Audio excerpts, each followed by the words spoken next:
Hey, welcome back to Milton Daily Homes. Chuck here. We have a list of 15 properties, and it might be a little rusty. We didn't have any videos last week. We were just doing theme songs, which is something that we like to do. I'm a huge music fan, so when I can't get on the camera and talk about these episodes, the least I can do is give you some music to enjoy the homes to. So 15 properties today, and I met with a web guy on Friday. Amazing. We've got some big plans in 2016 for this site. So anyway, I won't keep this too long. Let's get started with the properties, but get ready for some big things on Milton Daily Homes.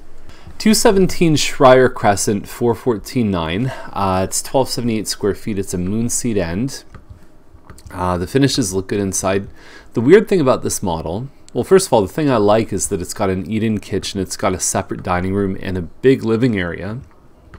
However, there's no bathroom on the main living area. It's either you go upstairs to the bedroom level or you go to the main floor on the garage level to use the bathroom. That's the window right there. A little bit bizarre, especially because there's so much living space. You think they would have carved something out for a washroom. Price seems in line with what else has sold. There's another one on Stemmen in today's list for $15,000 more that really doesn't look any better than this one. So I'd be surprised if Stemmen sold. And 429 is a little high for these models. We've seen in the last 30 to 60 days, a few of them have hit over 420, but they're really, really nice. And the pretty good ones are going anywhere between 400 and maybe 415. So these guys are on maybe the high side of that, but if they're clean and tidy and they show well, there's a possibility.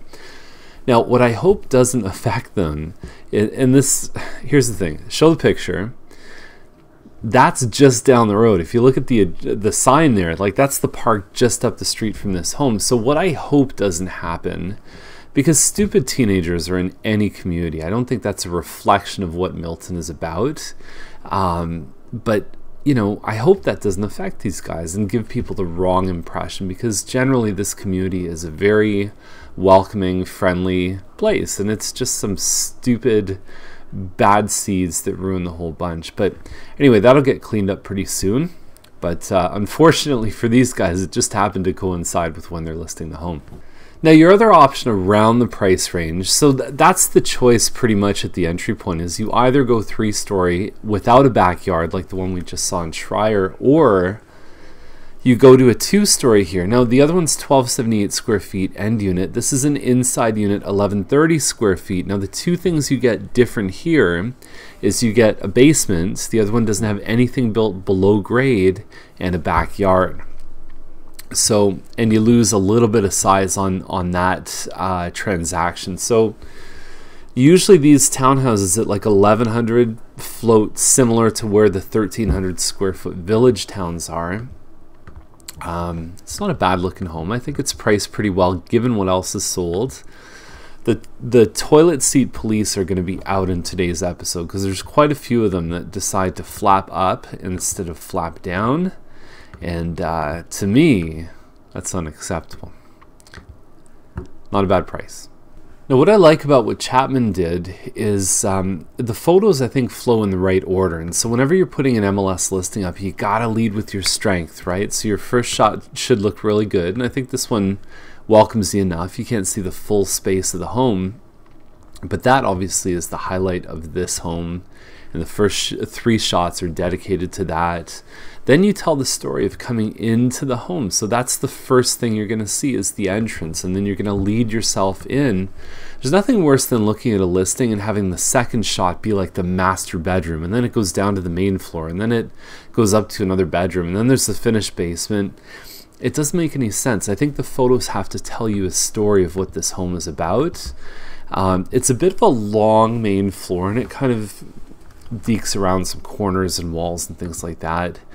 It's only a 21-foot wide property, so I don't know, it's not my favorite layout, but again, I do appreciate how they actually made things flow, at least in the beginning of the gallery. Now, this may be wrong for me to say, but I can't stand the layout of this one on Whitmer. It's a Heathwood home, so they always tend to sell for a bit more. They have pretty good quality builds. This is called oh geez, what's the name of it? Hardy board. And so Hardy looks like vinyl siding, but it's actually a concrete board. and it's an upgrade. It's mold resistant. It's very, very strong. It's got not bad insulation property. It's a great material to build with. I would say rip that down. There's no place there. There's another toilet seat. Let's not talk about it. And really, a date stamp. Like, we're 2015 here. Like, we don't need a date stamp on these listings. Here's the problem I have with this listing. This space here is so narrow that you can't really put anything beyond a TV and a couch. And when you put the couch here, it's like your feet could touch the TV. I can't stand how narrow the space is. The old Mattamy phases, the townhouses were a lot wider, 21 feet. We're talking some of the older townhouses were even 26, 27 feet. Extra 6 feet makes a huge difference. I wouldn't pay $519 for this one, especially because we've got one right after this in the list that is substantially larger and a much better layout. 724 Hood Terrace, $649.9. They paid $580, $590. I didn't look it up, but I remember just from memory, like, this is the same home that was on the market 4 or 5 months ago. It was amazing. Like, it was just to see this, I go, where have I seen this before? Well, I was in the home 3 times with other clients. The market has gone up since then. There's been some decent single car garage sales. But really, to make a $60,000 profit in 5 months, I've seen it happen in Milton. Right place, right time kind of thing. Anyway, it shows pretty well.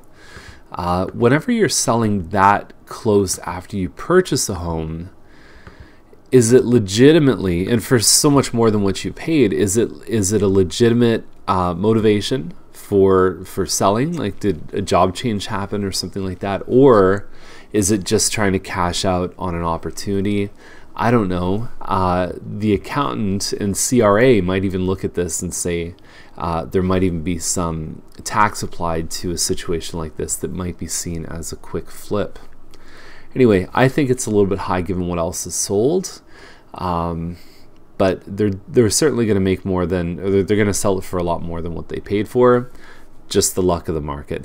Any short-term big money that you make in real estate, and it's not even that much because you get real estate fee, lawyer fee, all the money that you paid on closing costs. Any big amount of money you're making in a short period of time in real estate is usually luck, and the dependable way to do it is cash flow every month from good investment properties. We've got a really nice bungalow here on Forbes Terrace, $870, and bungalow with a loft, my mistake. And so you have a total of 4 bedrooms in a home like this. Basement's finished, backyard to green space, and it's nice. I've been in this layout before, and it's a good solid layout. You can do a lot of things with the extra ceiling height, and there you go. There's a big basement. I don't know how many people would actually need this finished basement in this home, but you've got your deck, and you've got a great looking view behind, exterior pot lights. Beautiful. 806 Savoline, $1.2 million, which would be the record price for New Milton. It's about 4,000 square feet. It's on what looks like a wider lot. This is the biggest model that I believe Mattamy has ever built, and nice, no problems in here. Although carpet on the main floor, I mean, I think most people in this price category expect hardwood, possibly even everywhere. Big rooms. This is always a funny layout to me, as you can sit on the toilet and wash each hand in a separate sink. What people pay for above $1 million is privacy, and even this pool looks like a very nice pool. Hot tub landscaping, they will pay for that. The problem is Savoline can be a busier street, so is that going to turn people off? And sometimes that's all it takes for somebody to not be okay with a home like this. Everything else looks great. Busy street might kill the deal for quite a few buyers. Okay, so that's the list. Nice to be back. If you have any questions or anything you want to talk about related to real estate, we are at 905-693-9346. Thank you. Have a great day.